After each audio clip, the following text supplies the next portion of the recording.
I would love to know over your amazing career, do you have a favorite piece of direction you've ever been given? Oh.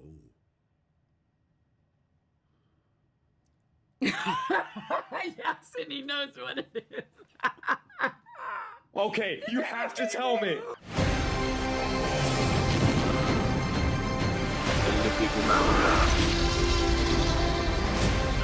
Where we're going, we don't need roads.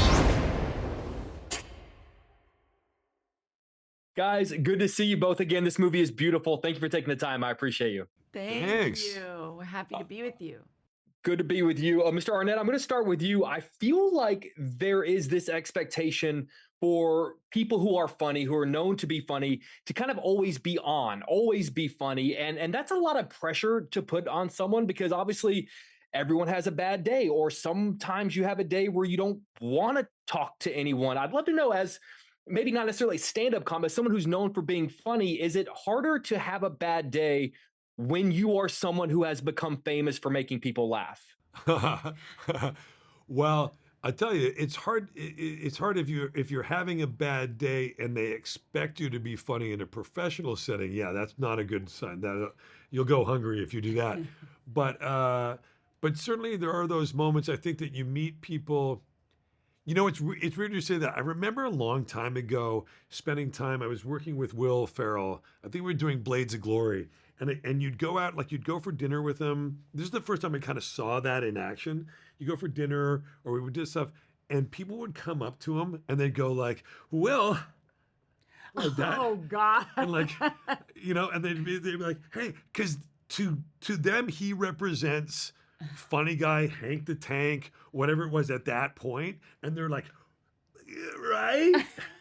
And he's like eating dinner. He's like, and he's the most, as you know, he's like the most gracious. He's the kindest dude. He's an example of a guy who can't help but being funny at all times. But I remember seeing that and thinking like, wow, that expectation is real. So, and it does happen. People do come up and they'll make remarks and they'll go like, they'll say things and you'll go, by the way, I'm not going to say what they are because people will watch it and be like, oh, good. If I see him, I'll say it. It'll annoy him. But I have people come up and say stuff to me and I'll just go like, yep, I told you, you're right. And meanwhile, like, I'm like wrangling my 5-year-old. I've got coffee spilling down my hand and I'm thinking like, what? It's happening to him right now. I'm literally I'm not joking. It was a whole morning of, I can sit there and Will can just be hilarious and support me. And I mean, I carry Will wherever I go. This is my new plan in life. Can I bring you guys with me? Because it's not even close, but there are some days where it's just like, I don't want to talk about movies on the street. I get that. Yeah. Mr. Dern, I was thinking about just how great of a director Bradley Cooper is, which in turn got me thinking about all the amazing directors you've gotten to work with over your career. If I could geek out for a second, David Lynch, who is my God, Steven Spielberg, Greta Gerwig, Paul Thomas Anderson, even Taylor Swift. I would love to know over your amazing career, do you have a favorite piece of direction you've ever been given?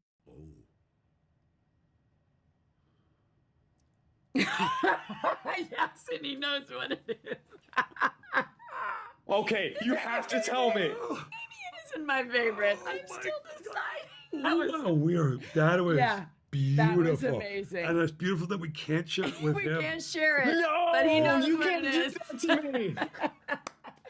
But the other one, favorite piece of second direction. place. That was amazing. Would probably be because David Lynch is also all the things you just described to me as well.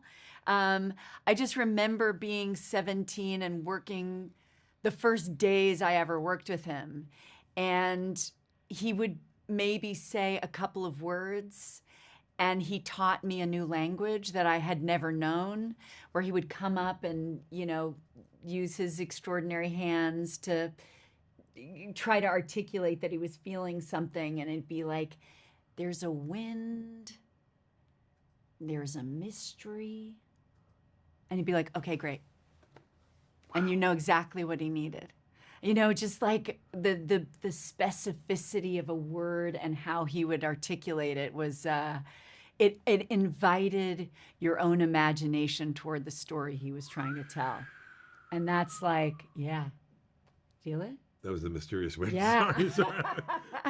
And that's what Oh. he did on take 2, and it's in the movie. That's cool though. All right, so that first piece of direction, though. No, you're not gonna let it go. Listen. We went through all of it Yeah. together. And that's why this movie means obviously so much to Will, but Will and Bradley may not know how much it means to me, because to get at the truth, to be with these kind, noble men and storytellers, to be with a partner who really wants to find you, you know, and to be an equal in a relationship. Those are incredible things that we don't always see in stories. We don't always feel it in our life, you know, and I think for us, the healing of saying, let's explore relationship as this equal path to self and each other. You know, I don't know if you get that in life. So Will is my pretend perfect boyfriend, partner, husband of 25 years. I love you guys. I wrote down the line, I want to be unhappy with you. I thought that was the Yeah. most just beautiful, beautiful line. Yeah. And I'm so over my time, and I apologize, but this interview was amazing. So I don't apologize for that. And I love you guys. And thank you for You always making too. such amazing work. Thanks, Thank man. you.